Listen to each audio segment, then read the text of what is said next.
morning everyone. Today is the 8th of September 2024 and it's a national holiday here in Malta. It is Victory Day, so we are commemorating three historical events. The first one is the 1565 Great Siege against the Ottoman Empire. The second is the French blockade of 1800. And the third one is the Second World War, basically, since in 1943 the harsh attacks on Malta, the bombing, stopped basically. So three victories in Maltese history, seen as victories at least, are celebrated on Victory Day, on 8 September, each year obviously. Today I am talking about a bike which is not owned by myself or my dad. It is owned by a friend of ours, and my dad is currently assembling it for him. It is Tony Pavone's Honda CB125S from the 1970s, and it's looking lovely. I love it. It's a lovely bike, yeah? And Tony Pavone, a great friend of ours, he knows me since I was a little child, going to Halfar with my dad and my grandpa as well. Basically, he is a great motorcycle enthusiast. He also used to run a Kawasaki Triple H2, the 750. If I find a photo or I will ask him for it, I will show it to you in this video as well. And he owned other several bikes, like the Honda CB750 from the late 90s, for example. His was immaculate and full of nickel, etc., so it was quite unique. And nowadays he is also putting his sight on these little bikes, and this is one of his. It's a Honda CB125S, it's already stated. It's a 1974 model, as it is also stated in its registration, 1974. However, I am suspecting it is from 1973, because as far as I know, in 1974 they were also being issued with disc brakes, if I'm not mistaken, of course. However, it was registered and marked as manufactured in 1974, according to the documentation. But anyway, it's a 1974 CB, a lovely 4-stroke little bike, and I am going to discuss a bit of the specifications and how it compares with some of its competitors. And of course, I invite you all to comment on this video and state and maybe contrast it and compare it with other models you've had from this period, of course. Well, maybe also with the modern ones. But yeah, let's begin.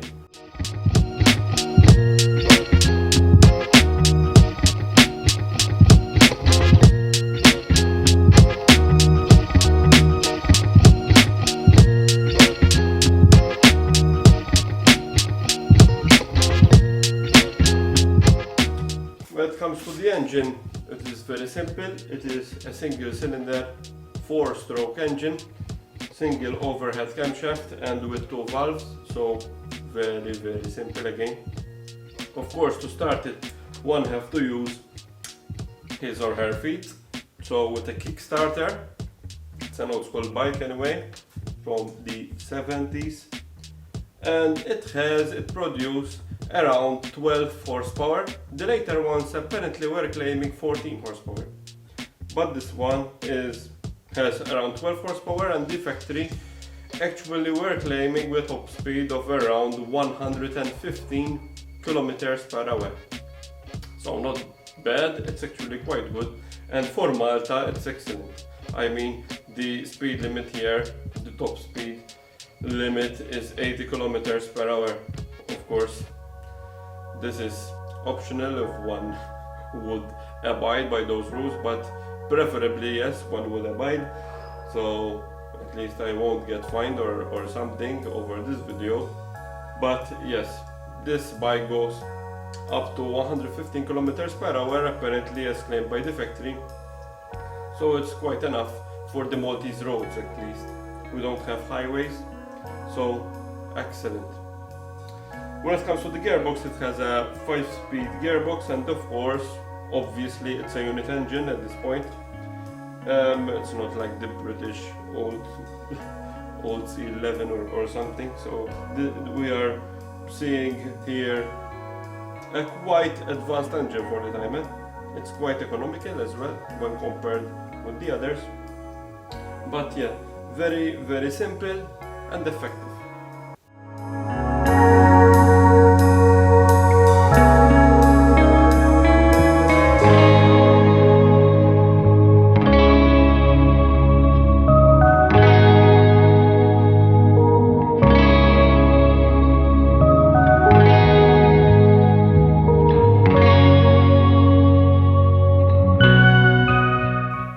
When it comes to the carburetor, it is Keihin.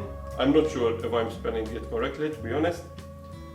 Anyway, it's of course, as said, air-cooled, so old school, and the spoked wheels make it even more old school looking. Of course, it is authentic old school. When it comes to the weight of this bike, it is very, very low. It weighs around, the dry weight is around 85 kilos, so around my weight actually, and around 85 kilos, and the wet weight is on the 90s. Of course, some models, I'm not sure if it's the later model, I think the later models were claiming even a bit more weight. So early 90s when dry, so like 92 kilos or something, and late 90s like 99 or something kilos and when wet.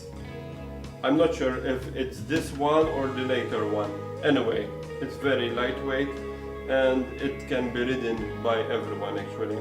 So it's very user friendly, if it's correct using that term.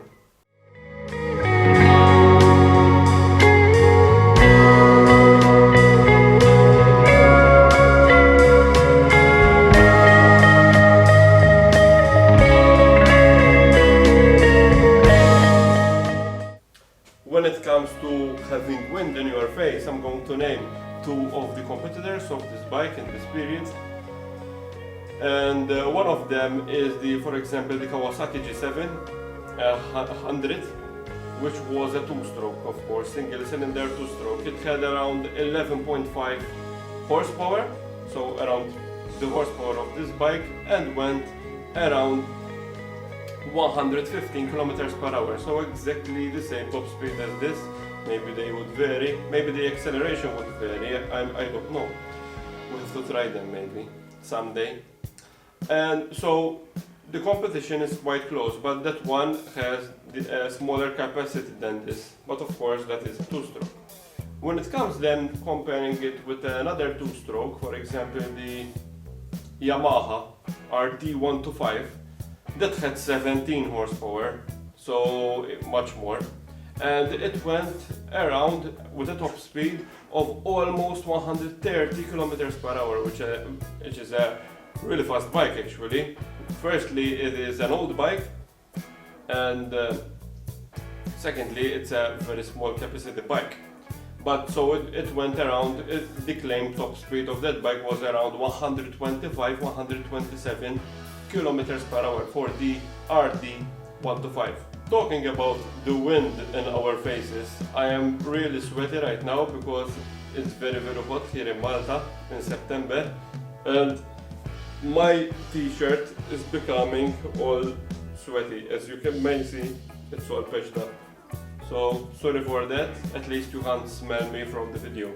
I am wondering if there were any more, for example, the others, for example, Ducati 125 from the 60s, they were very, very fast, even more faster than these. Of course, they had the sports editions, which were really, really fast in the 60s, the Ducatis. So one can compare and contrast, as said, with these bikes that I mentioned, and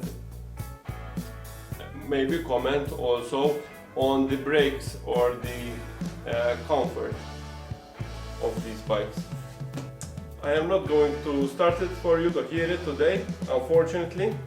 it does start and everything works fine, including the electrical works. However, the owner will be keeping this one just as showroom condition, so just to keep it in his collection, and we have already started it with a different exhaust just to make it work basically and see that everything is fine. But now we have installed the new exhaust and we wouldn't like to disturb its preservation, so we are not going to start it. We are just going to admire it as it is. However, Pavone also owns another bike as this one, which he really uses a lot, and he comes to ride with us in our historic motorcycle club in Malta here, and yeah, I've seen him riding that quite a lot of times.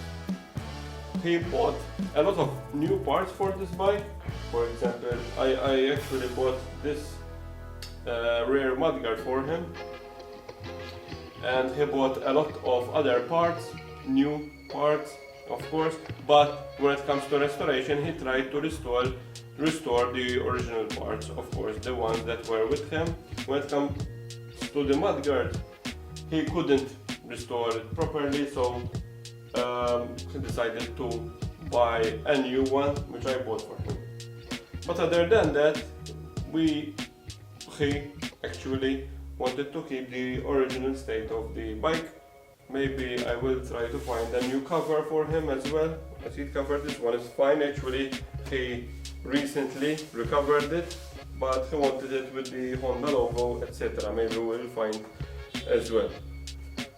I'm really happy with this. I am going to show it around for you, and you can see the nuts marked with a marker because my dad always marked them to have them checked that they are all tightened as required.